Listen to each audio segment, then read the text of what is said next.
Well, and so let's look at one, to that point, let's look at the one question that we all get. What should we offer? What should we offer? Yeah. And then, they always tell you, well, let's just try closing cost. That's cute. Right, but that's I'd have a hard time keeping a straight face right now. I know, and it's so hard though. Yeah, but I think for me, I'm like, they're not going to take your offer. So when you're working with all of these other people, I had this slam dunk perfect situation, and it was actually a manufactured home, and I am the queen of those, so I can do those easily. Is that a title you really want to? Trailer I help anybody and everybody. I help anybody and everybody. Queen. Yes, totally. How about single wife? Somebody wrote a country song and make millions on it. I am working it. Listen, but she's wearing I boots crossed every check, every box, and I did something, but it was perfect. And then all of a sudden, and she had the money to pay her own closing costs. Like I set it up perfectly, and she convinced the agent to write an offer asking the seller to pay closing cost. And this, I offered on a manufactured home, I offered a 12-day close. Holy cow. And then she went in with that, and guess what? We were outbid by another because of asking closing costs. I thought, I really appreciate my business partner, Blake Johnson, because on the way here today, we were talking about some folks he was working with, and he went all the way to Mont Eagle to show a house today. And I think that's part of the direction we're heading also, is we have to be okay about going out of town. He went all the way to Mont Eagle. But my point is that people, his client was saying, well, I want as good a deal as I can get here. I don't want to overpay because it looks like the comps are. And he had straight up said, look, do you want to find a deal or do you want to buy a house? Mm-hmm. Because I don't think you can do both right now. You can't, unless you're, again, willing to go way in the heck out. And maybe they haven't heard about the market today or something. But I think, again, it goes back to managing those expectations. And I think it's important to have a hard conversation on the front end. Do you want to get a deal or do you want to buy a house? If you want to buy a house, this is what we're experiencing. And this is one of the reasons why on our huddle calls on Monday morning, we have the benefit of the community to share some of these experiences so that, because we as real estate professionals sometimes find ourselves just in our world as far as looking at what we're dealing with. And we know we put a great offer on the table, but until we heard somebody else share from the listing side what kind of offers they received, it really helps take the lid off your thinking of, my gosh, I thought offering $5,000 over was a big deal. I thought, offering to pay title insurance was a big deal. I thought offering to leave them, let them vacate and 3 days later was a big deal. All those things have been stretched beyond anything I've ever seen in my 37 years. Mm-hmm. I mean, I'd heard one of those as well that offered $100,000 more on a $1.2 million home and didn't get it. Yeah. $100,000 more. Yeah. Now those aren't local dollars. I just don't believe that they were local dollars. Sure. I think they're dollars coming from another area that is saying, hey, I don't care what they're going for. It's still a great deal. Yeah. Yeah, so let's just kind of talk about some of these parts of submitting an offer and what we can talk about as far as with our clients. And the important role that a great lender plays. Absolutely. And I love what Ellis, he coached a class the other day, and I love his script when it says, now, will this be a cash offer? Would you like recommendations on mortgage financing, right? So depending upon if it's a cash offer or if it's mortgage. If it is mortgage, I think it is so important that they take it seriously. We can't judge a book by its cover. Does not matter what car they're driving. Does not matter that they told you that they made $1 million last year. That just all sounds great, right? And when you really open up the book, the rest of the story is something completely different. And so when that's a Wednesday and you're like, oh, I'm good, I'm going to be fine, I'm going to be totally fine, and then you call us up on a Saturday at noon, right? And we need to get this person pre-approved. And then I start asking more questions, and those more questions lead to, something doesn't seem right. And then I can't issue that letter, and this is all a truthful situation, can't issue that letter, and now possibly you're going to have to write something without a letter, right? Or then all of us, and I'm not even comfortable giving a pre-qualification at that point because I know too much, so it's not even adding up. So preparing, right? If Saturday's the day that you're going to show them a house, Wednesday or earlier, and how do you, and I would want to ask you guys this, So if you have a very strong-headed buyer, there's a few of us in the room that are probably those people that are controllers, Sure. right? So you're trying to control a controller. It's very difficult. So how do you control a controller and basically say, hey, so if you need financing, this is the steps that you have to follow? Like what? How do you coach people up? I think one way to that's do important. it is what I did recently with some folks that I had the benefit of having worked with them in the past years ago. I said, Julie, are you guys in the mindset right now that you need to lose a couple of opportunities before you listen to your tour guide, or are you good for me to go ahead and be honest with you? Okay? And I think that's the hard part because, I think most of us as human beings, when somebody pulls up in that Mercedes and they're wearing that whatever, and carrying that whatever purse you ladies have that I don't know, it's a language I don't understand, as far as recognizing a great, whatever, I'm just saying you're seeing that. And so you're making some assumptions there. Right. And of course the guys, a lot of times when we're driving something like that, we maybe have an ego along with that or whatever. How do you get into that person's? I think one of the best ways is simply being honest and saying, look, I really believe you're qualified for this. Unfortunately, we're going into a marketplace that they may not have that kind of confidence in you. They're not going to know you. This is just another offer on the table, and we've got to make it as strong as possible. Earlier today, Carrie Ann, I was talking to a guy that was referred to me that he was working with Lending Tree, and they approved him, and then I found out he doesn't have a job.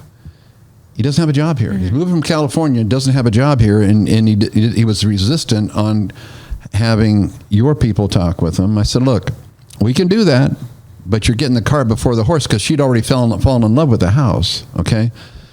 And I said, look, we can do this, but I've got to be honest with you. The likelihood of you getting a deal accepted and to the finish line is really, really remote if you're not working with a local lender, because let's pretend like that other agent on the other side of the transaction is somebody with some history behind them, and that they know the value of dealing with a local agent or lender versus an online lender who has no local accountability. Let's assume that.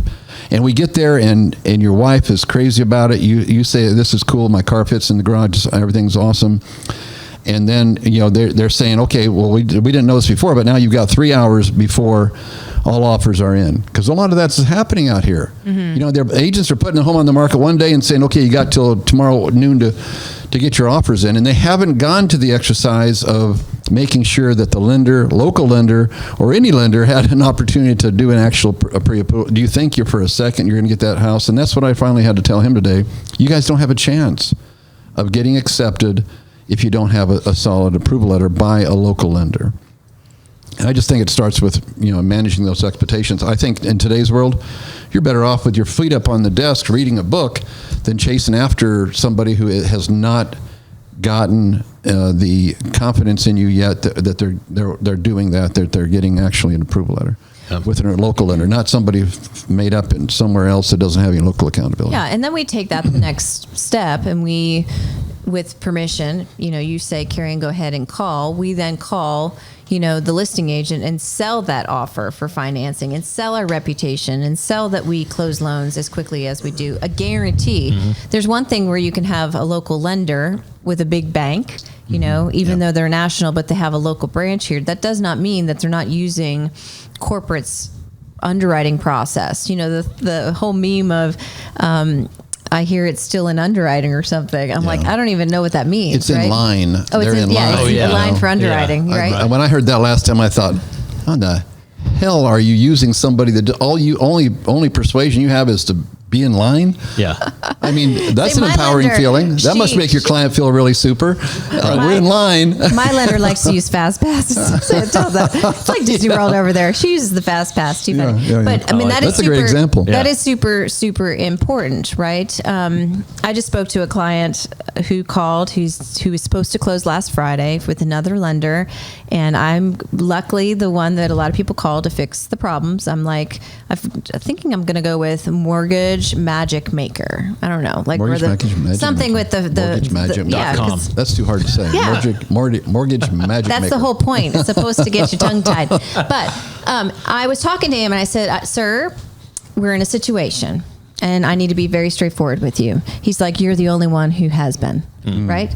And I'm like, again, they're trying to put a square peg in a round hole. It's not going to happen. I said, let's back up for 2 seconds. Let's educate where if you're trying to do this, you can't have that. I don't know what they're trying to do. And they keep extending the contract, but it's never going to happen. I said, our only option is to do this. Are you open to doing that? Because if you are, I'll go sell it and I'll make it happen in 8 days for you. But if this is not even what you think is comfortable for you, then we need to probably let the seller know that they need to go find another buyer, kind of thing. But why are we not being upfront? Why are we trying to and then you as a listing agent, here we need an extension. Well, nobody's telling the truth. It's all smoke and mirrors, right? And that is frustrating for me. When you say about bad reputations, there's people in the lending world. Now, again, I'm very much employed because of that, so I guess that's okay that they're like that. Because let me say it then, Carrie. Let me say it. There's a philosophy in that industry as well, is that if you get enough people on the top of the funnel, there'll be enough come through the end of the funnel that you can live on.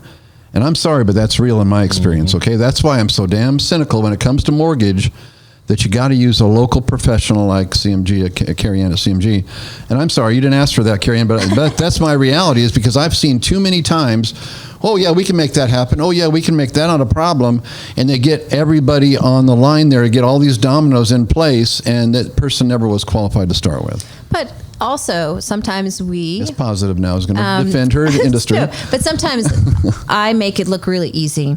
There are some loans that are easy, and then there's some loans that are really difficult. So giving the lender enough time to give you a true approval letter, like a legit, That's important. I got you.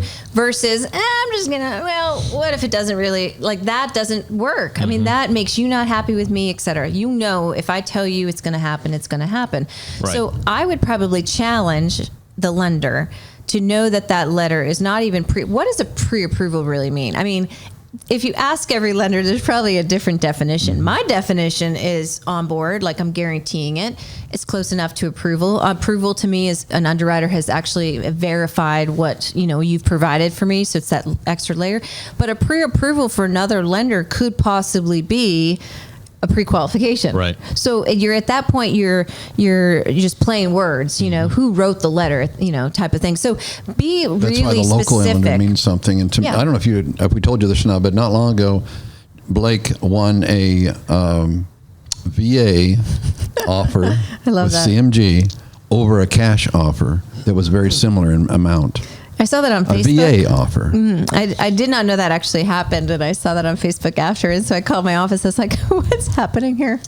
What did we promise?" I was just making sure. No, that's one that actually that's the same one that he was doing in 10 days. Yeah, so he promised a 10-day VA close. Sure, but again, what we wanted to do, but we won against a cash deal. You did, and I will help you do that no matter what. And I'm actually surprisingly sometimes saying, "Well, do you want to move it up? Do you know about our fast track option? Would you be interested in learning more about that?" I mean, it's free. It's just using our talents to be able to get you to the finish line, because so you can outbid, a cash offer. So let's talk about your government buyers. A lot of listing agents say, I don't want to do government because of blank. A, they don't understand it, number one. That's the most common They think one. that the appraisal is going to come in lower. They think that there's going to be repair request, right? So you and I are, if we should, similar to trying to win any offer, take real estate out of it, you take all the concerns, you write them down, and you have answers and solutions to all of them on day one, right? So our approach to the seller is, you may question about this, but here's my answer to that. You may question this, but here's my... If you come in with having all of that knowledge in the upfront, why would anybody question you at 7:00 looking at all the offers, right? You presented them with... And then you have a very talented lender call and say the same thing over again, right? Why would we not, maybe possibly, except if it's dollar. At that point, you're playing dollar for dollar, right? As in, I put 10,000 over, this over, et cetera. And some buyers simply don't have the money, right? I don't know if you know this or not, but one of the main reason why he won that deal was because your name was attached to it. Oh. That's just true. Well, that's just true. I mean, my mom and dad would be proud. because that was a real estate professional who recognized the value of a strong local lender who had their shit together. Oh, well, that's great. And again, it goes back to, talking the talk and walking the walk, as in words and actions have to come together, right? And that's super important. You'll find that we're not just going to say we close 8-day closings. We do it. Do we want to do every one of those on 8-day closings? No, I don't think so. Right, because it's We a do. lot. I hate to see you lose all that beautiful blonde hair. I'm going to wigs. It's really fun. I got your next marketing thing. It's the Fast Pass closing. Oh my Fast gosh. closing. I like that. I Love like it. that.